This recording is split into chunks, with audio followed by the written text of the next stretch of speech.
Hey everyone, welcome back to Alpha Rookie. Today we have a video for you about a graphic novel that you can read in one sitting, otherwise known as a done in one. This one's on a book called I Killed Giants. It's one of my favorite graphic novels. Before we get started, I want to thank our patrons. These guys right over here. It's a good group, but it'd be nice if it was a little bit longer. One day this will scroll, which would be very nice. You can help with that. I also want to thank our other big spenders, Ted Harrington, Bruce Templeton, and Beryl. Thank you guys very much for your support. And here we go, on with the video. I would like to take a break from our regularly scheduled programming of alien monsters, lament configurations, and killer dolls to tell you about a 5th grader named Barbara Thorson. She kills giants.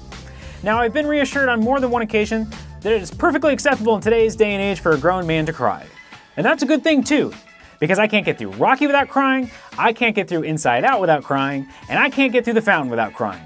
And I Kill Giants is one of the few rare comics that makes me tear up every damn time. Wait, come back, Deadpool. I'm gonna talk about Deadpool, come back.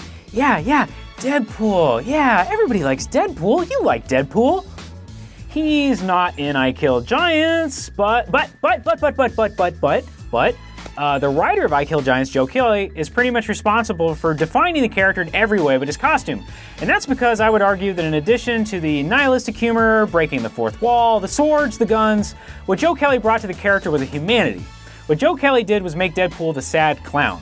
He's a cartoon, sure, but he's a cartoon because deep down, he doesn't like who he is or what he does. Joe Kelly knows how to bring the funny, but he also knows how to use comedy to get at darker aspects of the human psyche. Now imagine taking that kind of approach and applying it to the world of a whip-smart 11-year-old girl with 2 siblings, an absent father, and a mother who's dying of cancer.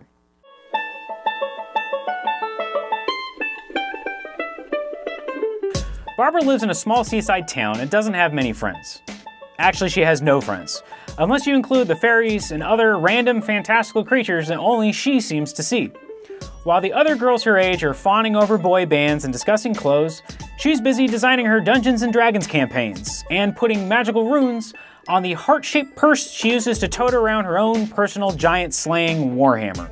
Thor has Mjolnir, and Barbara has Koveski, affectionately named after rookie Phillies pitcher Harry Koveski, who in 1908, after beating back the championship Giants 3 times in 1 week, became known in Philly as the Giant Killer. I see what you did there. I Kill Giants works because Barbara works. She's such a great character. At first glance, with her bunny ears, giant Coke bottle glasses, and nose buried in a Dungeon Master book, you might want to typecast her as the introverted nerd, but then she opens her mouth and you quickly realize she takes zero shit from anybody.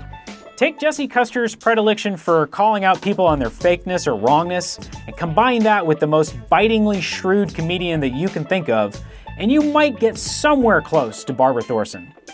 Watching her take the piss out of adults around her is hilarious.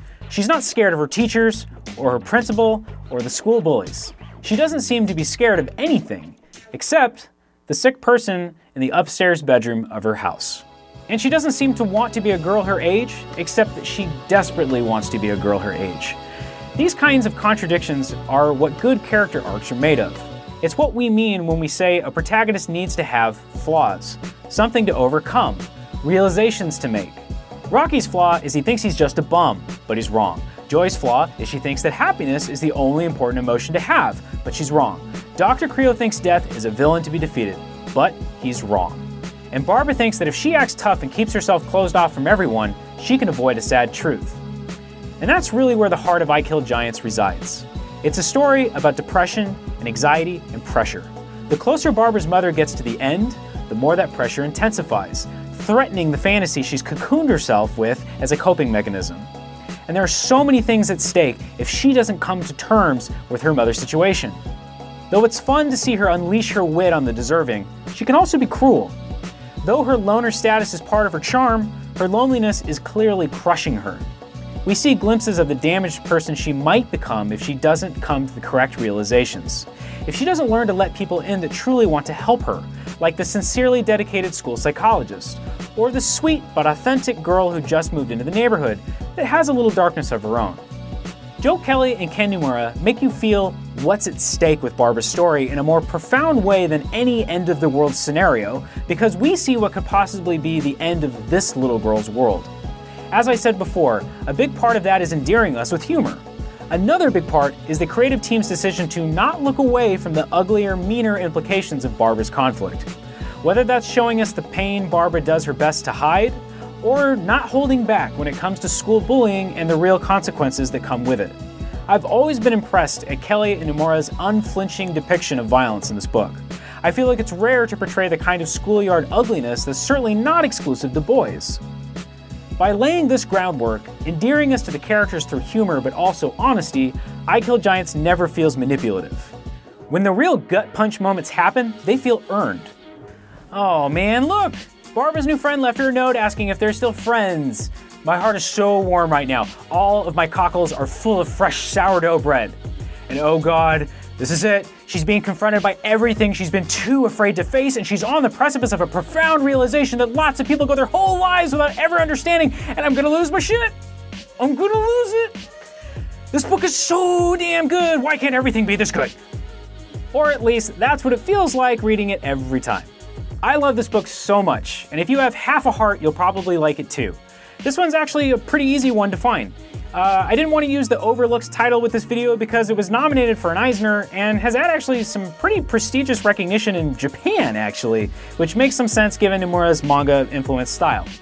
There's also a movie on the way soon, which I hope doesn't invite a whole lot of, hey, this ripped off a Monster Calls, because I will retort with, bitch please, this is based on a wonderful comic book from 2008, and you should be ashamed you don't read more comic books. So to close, I just want to make clear, in case it wasn't clear from the video, that this book is not some dark, dour read. I focused on a lot of the things that I really loved about the graphic novel, and some of that stuff is, you know, it gets into some dark territory, but this book is really funny, it's really sweet, it's really endearing. When I say it makes me cry, it's a good cry. It's a good cry. It's a good cry to have. It's a cathartic experience. So that's it. I just want to say that last thing before we moved on from this. And one other quick thing I want to say is I want to talk about our Patreon real quick.